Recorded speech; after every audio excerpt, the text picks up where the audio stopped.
Today is the day I'm gonna find out if the wrecked C6 Corvette that I just bought from the auction can be inspected, repaired, and legally brought back on the road. But until now, I have already been turned down by a collision center because they were unable to convince GM to get us a certified repair work plan. A little background of this build: I bought this C6 Corvette from an auction in Calgary, and at the time of purchase, I wasn't aware that this car had a ding on the driver's side frame from the collision. Luckily, I found another repair center who agreed to shoot their shot with GM. So fingers crossed, today I'm gonna find out if we will be able to work on this car at all. And meanwhile, I got to work and started stripping the car apart, sourced all the parts from the States, and finally dropped off the car at the new collision center. What I thought was an easy rebuild project now could potentially turn out to be a nightmare if GM doesn't give us a repair work plan. There's a lot of work to be done today, so let's get started.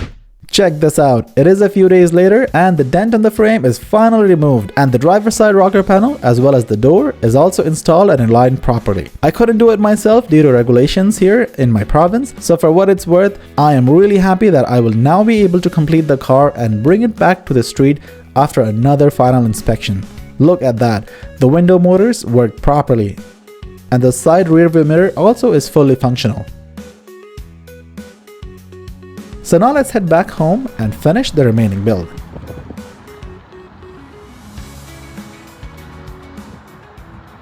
Alright, the car is now home. This is where they had to repair the fiberglass material for the wheel well. As you remember, there was a crack here, and they tried to repair it as much as possible, which is now structurally intact. There was a dent here which they pulled out, and the frame dent there that they had to pull out.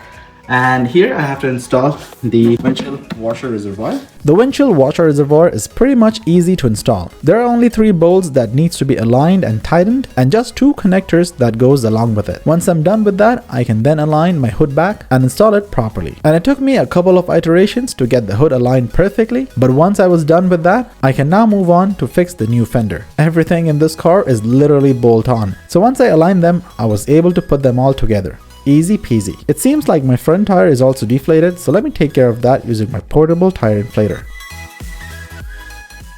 I noticed a large chunk of my repeat viewers haven't subscribed yet. If you're enjoying this video, please make sure to subscribe if you haven't already. Subscribing to my channel really helps me out, and it keeps me motivated to create more engaging content. And I try to read each and every comment, so if you guys have any feedback, do let me know and I'll be reading it. Please do make sure to subscribe, and I really appreciate your support. Alright, the car is almost getting done. The fender is now put properly and the hood is also aligned. I just didn't close it yet, but it is all aligned perfectly. Now the only thing remaining is to put in this trim right here. And once this trim is put back in, I will be then able to put back the seal properly, and this will enable me to complete this whole frame, and then I can finally put my windows up and see if it's aligned properly or not. And after putting these trim back in, I also have to put the interior trim panels for the driver's side rocker panel, and once this is all done, I can move on to the rear quarter panel.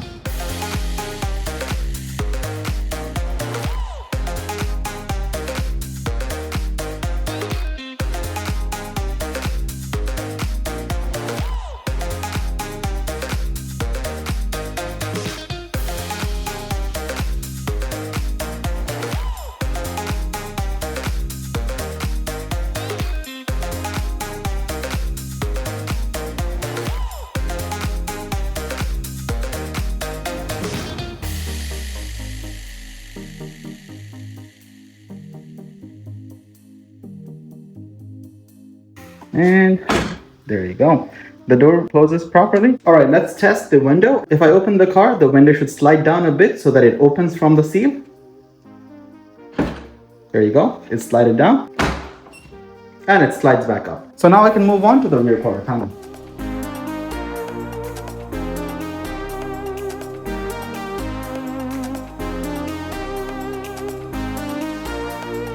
Alright, the driver's side rear quarter panel is finally out. So technically you can't use a simple jack because this will definitely slip.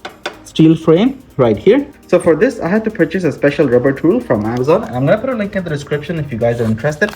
Do check it out. Basically, it's a rubberized pad that goes under your car and sits like this. You just have to put it in and twist it so that it's locked. So now I can put in my jack and lift up the car.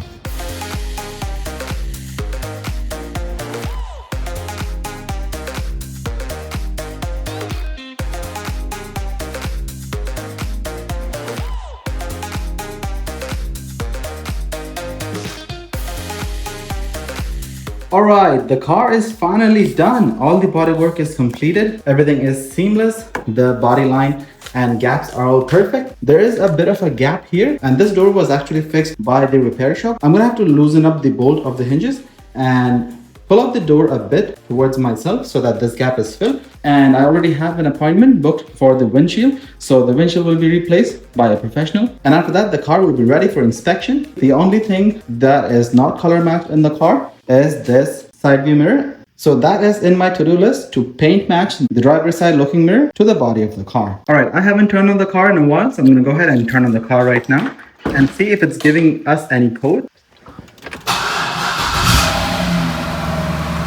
Awesome. The car just turned on.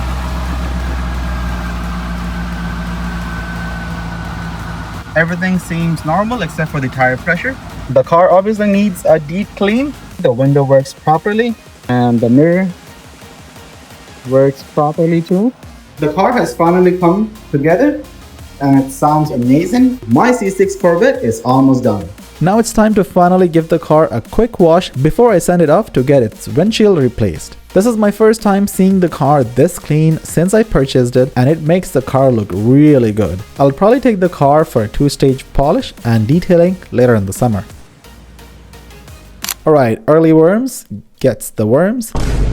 It is 7 a.m. and my buddies from Autoholics are here to tow the car to the auto glass shop. They have been helping me out with all the towing since the beginning of this project, so a huge shout out to them. Alright, we're here now at the auto glass shop and it should be here ready in a couple of hours. But listen to the stock exhaust of the Corvette. It sounds pretty good from the factory. Let me know what do you guys suggest for an exhaust, because I'm pretty sure I have to do something about the exhaust system. Alright, it is a couple of hours later and check this out. The new windshield looks phenomenal. I am super happy to see the car finally came to its former glory. And now it's time to do a final structural and mechanical inspection. I think it shouldn't be an issue since I followed all the proper GM repair procedure. So fingers crossed, let's see what happens. Check this out. The Corvette is finally registered and plated. I cannot believe I pulled off a complete Corvette rebuild. Alright boys, the Corvette is officially on the road legally and I've plated the car. Everything works perfectly. It is a bit slippery as you can see because of the snow out there. I guess the Corvette is actually a snow car. The drive went pretty smooth without any vibrations or defect codes. And finally, it is time for me to bring the car to its new home.